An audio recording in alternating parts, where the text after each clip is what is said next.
రవికుమార్ గారి మాటల్ని ఏకీభవిస్తున్నారా? భారత్ లో అటు మత పిచ్చి ఎక్కువైపోయిందంటారా?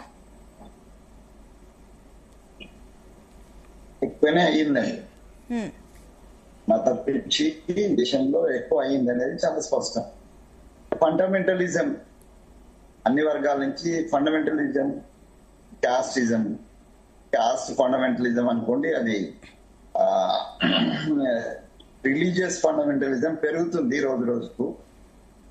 ఒకప్పుడు ఉన్నటువంటి ఒక సర్వమత సమభాన అనేటువంటి భారత రాజ్యాంగ స్ఫూర్తికి విరుద్ధంగా ఇవాళ దేశంలో అది రాజకీయ పార్టీలు అలాగనే వ్యవహరిస్తున్నాయి, లేకపోతే ధార్మిక సంస్థలు అనుకున్న వాళ్ళు కూడా అట్నే వ్యవహరిస్తుంది. అంటే వాళ్ళు ఒక మతానికి మాత్రమే ప్రతినిధులము, ఈ దేశానికి ప్రతినిధం కాదు అనేటువంటిది. మతం ఫస్ట్, ఈ దేశం సెకండ్ అనేటువంటిది, భారతీయ రాజ్యాంగం నెక్స్ట్, మేమే ఫస్ట్ అనేటువంటి ఒక ధోరణి మొత్తం దేశంలో ఆందోళనకరమైనటువంటి విషయం. రవికుమార్ గారు చెప్పినట్టుగా మతం ముసుగులో ఉగ్రవాదాన్ని నడిపిస్తున్నటువంటి వాళ్ళు. సో మతానికి దానికి అంటే సంబంధం ఉండకూడదు, కానీ దురదృష్టవశాత్తు మతమే ఉగ్రవాదమే మతమైనటువంటి అనేక సంఘటనలు ఈ దేశంలో మనం చూసినాం. ఇది ఏ రకమైనటువంటి అంటే అది నేను మతాల పేరు తీసుకుంటే హర్ట్ అవుతారు, ఇది సందర్భం కూడా కాదు. ఈ సందర్భంగా మనం మాట్లాడాల్సింది భారతీయత. భారతదేశం అంతా కూడా ఇవాళ ఒక్కటే, మతాలకు, కులాలకు, పార్టీలకు అతీతంగా ఒక్కటై ఒక్క తాటి మీద నిలిచి ముక్త కంఠంతో ప్రధానమంత్రి గారికి కానీ లేకపోతే కేంద్ర ప్రభుత్వానికి కానీ అంటే బాసటగా నిలిచి బాధితులకు ఆదుకోవాలనేటువంటి ఒక ఏకత అని మనం ఏదైతే భారతదేశం గురించి అనుకుంటామో ఆ ఏకత ఇవాళ ఈ ముష్కరుల యొక్క చర్యకు వ్యతిరేకంగా ఆ ఏకత ఇవాళ కనిపిస్తుంది. అంటే ఒకటండి వెంకటస్వామి గారు, మన పల్లె రవి గారు చెప్పినట్టుగా ఈ ఏకతను ఇది కంటిన్యూ చేయాలి. ఎగ్జాక్ట్లీ అండి వెంకటస్వామి గారు. అండ్ ఇంకొకటి ఏంటంటే మీరు అన్నట్లు ఏకత్వం గురించి మాట్లాడితే కూడా ఇప్పుడు ప్రపంచ దేశాలు కూడా భారత్ కి సపోర్ట్ గా ఉన్న పరిస్థితి, వీలైతే మేము సహాయంగా ఉంటామంటూ కూడా చెప్తున్న పరిస్థితి ఉంది. బట్ పాకిస్తాన్ ఇంకా స్టిల్ ఇప్పుడు మిసైల్స్ ప్రయోగించడం, టెస్టులు చేయడం, దీన్ని ఏ రకంగా చూడొచ్చు, ఏం చెప్తారు? అంటే నేను ఒక మాట చెప్తాను, ప్రభుత్వాలకు అతీతంగా, పార్టీలకు అతీతంగా ఒక భారతీయుడిగా నేను ఒక మాట చెప్తాను.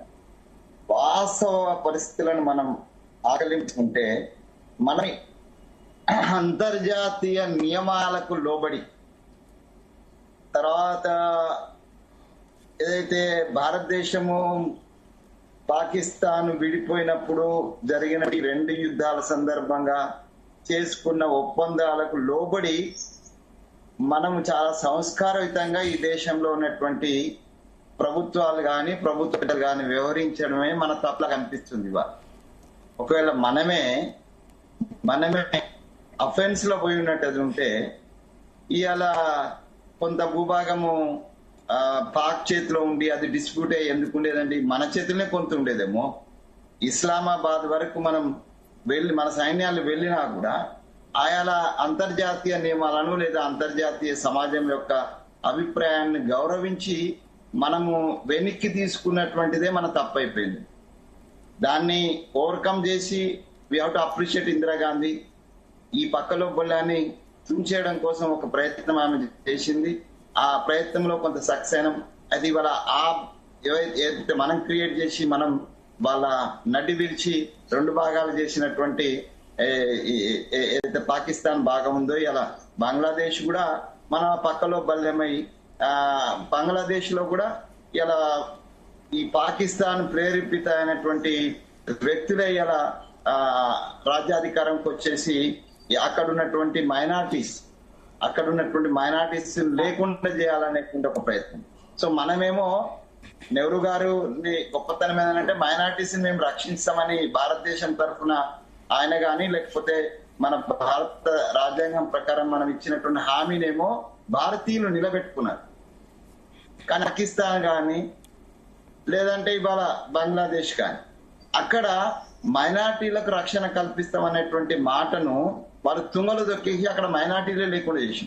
నేనేమంటున్నా అంటే ఇవాళ భారత్ అన్ని రకాలుగా అంటే ఇప్పుడు వేరే దేశాలు వాళ్ళ యొక్క రష్యా ఉంది, వాళ్ళ ఇంటర్నల్ సెక్యూరిటీ కోసం వాళ్ళ యొక్క అస్తిత్వం కోసము ఉక్రెయిన్ మొత్తమే పెకిలించేటువంటి ప్రయత్నం చేస్తుంటే మనమెందుకు మన అస్తిత్వం కోసం, మన భద్రత కోసం, మన సార్వభౌమాధికారం కోసం ప్రతి గుండెల్లో గెలుకుతున్నటువంటి పాకిస్తాన్ లేకుండా చేసేటువంటి ప్రయత్నంలో మనమెందుకు యుద్ధం ప్రకటించకూడదు? మనమెందుకు మొత్తం పాకిస్తాన్ ఆక్యుపై చేయకూడదు? వాడేదో మిసైల్ చేసిండని మనం భయపడాల్సిన అక్కర్లేదు.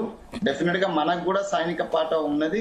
అటు బంగ్లాదేశ్ గాని ఇటు పాకిస్తాన్ గాని మన సైన్యం దాల్చుకుంటే, మన ప్రభుత్వం నిర్ణయించుకుంటే కనుక నేను అనుకుంటా 48 గంటలలో 2 దేశాలను భారతదేశంలో కలుపుకోగలిగేటువంటి సైనిక పాఠము ఆ దమ్ము మనకున్నది. కాకపోతే అంతర్జాతీయ నియమాలకు అంతర్జాతీయ యొక్క ఆదర్శాలకు లోబడి మాత్రమే మనం ఓపిక పడుతున్నాం. మన ఓపికను ఎదుటివాడు వీక్నెస్ గా తీసుకుంటున్నాం. ఇప్పుడు మన దగ్గర చెప్తాం, your generousness may be treated as a weakness, still be generous. So ఎంతవరకు బీ జనరస్? మన అస్తిత్వమే పోయేంత వరక, మన 28 మంది కదా 100 మంది ప్రాణాలు పోయేంత వరక, మన బిడ్డలను చూస్తూ నిలబెట్టి కాల్ చేస్తుంటే మనం కళ్ళప్పగించుకొని అంతర్జాతీయ నియమాలు అనుకుంటూ కూర్చుందామా? సో కాబట్టి the offence is the best defence. అంటే నాకు తెలిసినటువంటి